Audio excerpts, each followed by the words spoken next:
Cuando se acercan ciertas festividades litúrgicas, me gusta hojear este catecismo de la Iglesia Greco-Católica Ucraniana que se publicó en la fiesta de la Ascensión del Señor del año 2011 y que una amiga, Catalina, tradujo al español en Argentina en el año 2021.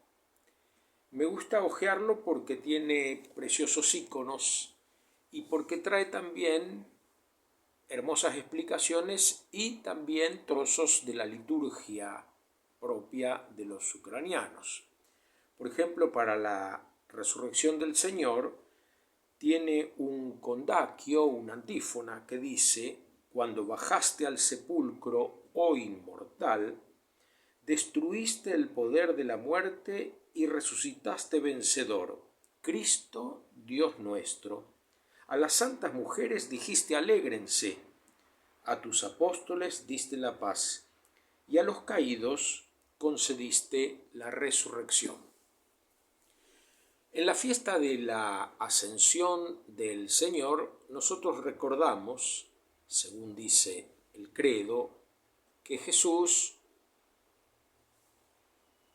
padeció, murió, fue sepultado, descendió a los infiernos, al tercer día resucitó de entre los muertos y subió a los cielos, y está sentado a la derecha de Dios.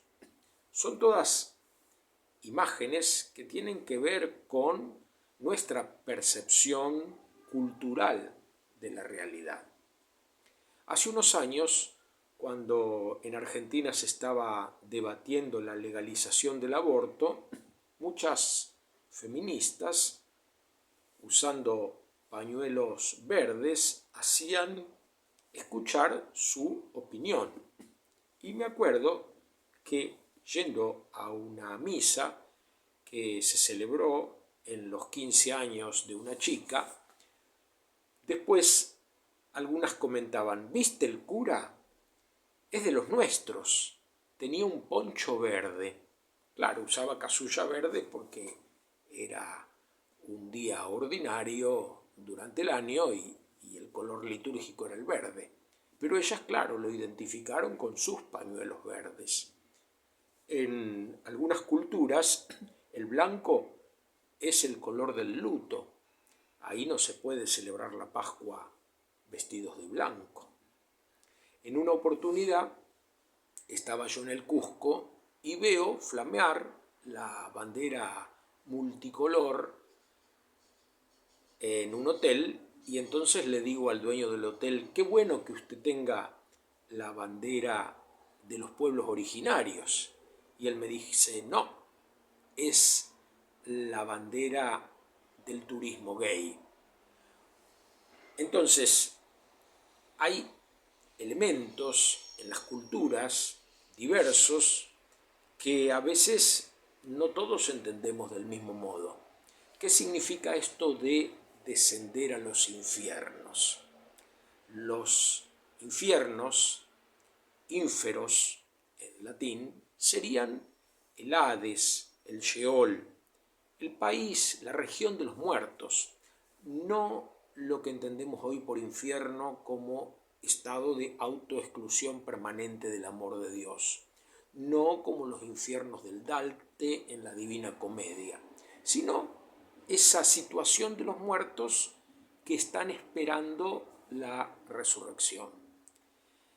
Y la ascensión al cielo no tiene que ver con un movimiento físico. Ya Jesús no tiene un cuerpo mortal, tiene un cuerpo glorioso. Entonces no hay una subida en el sentido físico, sino que es entrar en el reino definitivo de Dios, entrar de un modo total, pleno, porque ese período que va de la resurrección a la ascensión, Jesús todavía sigue compartiendo de algún modo las características de nuestro mundo, aunque ya no pertenece al tiempo y al espacio.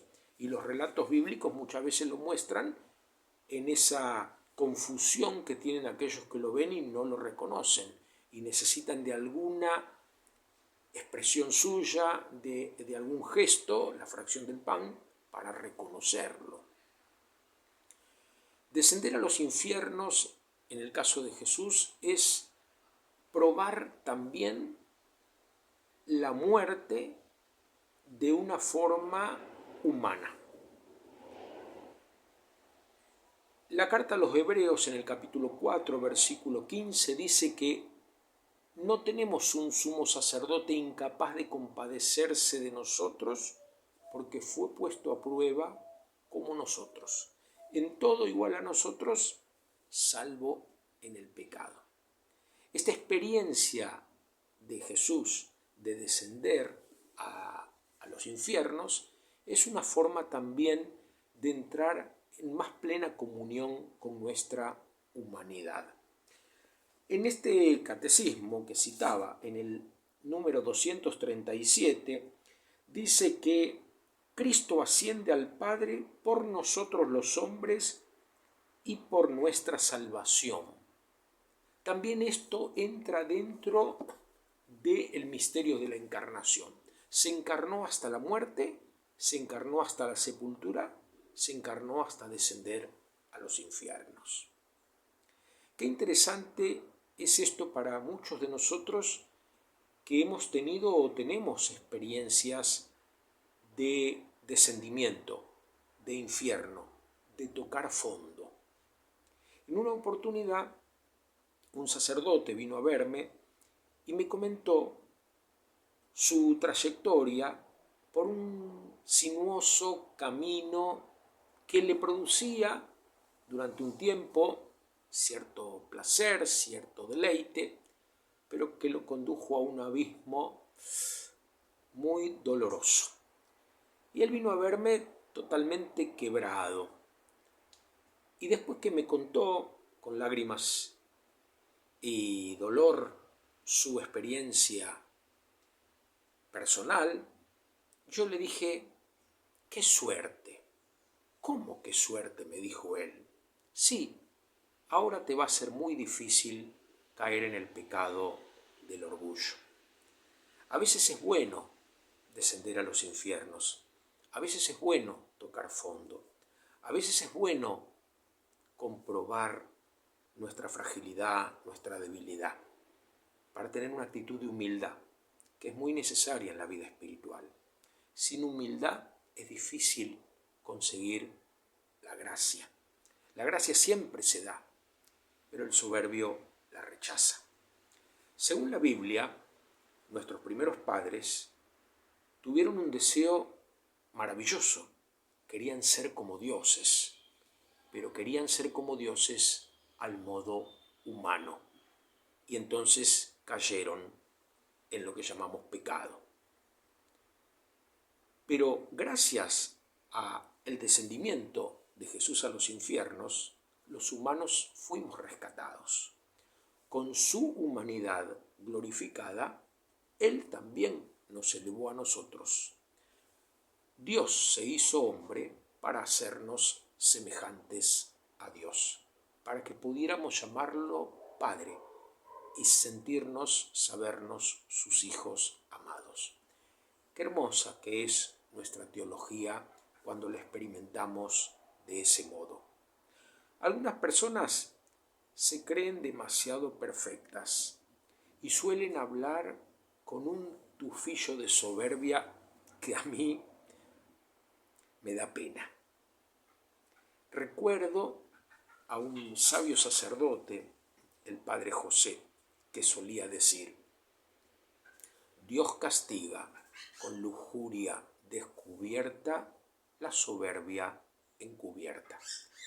Pidamos al Señor que sube a los cielos nos conceda la gracia de una profunda humildad, de un reconocimiento de nuestros límites, de un saber que en cualquier momento podemos caer en lo más bajo, para dejarnos rescatar por Él, para dejarnos subir con Él y sentarnos también con Él a la derecha de Dios. Derecha, otra realidad cultural, que significa el lugar del elegido, el lugar del heredero. Seguramente en otras culturas o en otros ámbitos, por ejemplo en la política, la derecha significa otra cosa. Entonces, estamos usando palabras humanas para hablar del misterio trascendente. ¿Cuántas veces sentimos la pobreza de nuestras palabras cuando queremos expresar nuestros sentimientos? Así también, cuando hacemos teología, muchas veces sentimos que las palabras no alcanzan, pero no tenemos otra manera de hablar de Dios. Que el Señor resucitado, que dijo a las mujeres, alégrense, y a los discípulos, tengan paz, nos conceda la gracia de la alegría, de la paz y de una profunda humildad.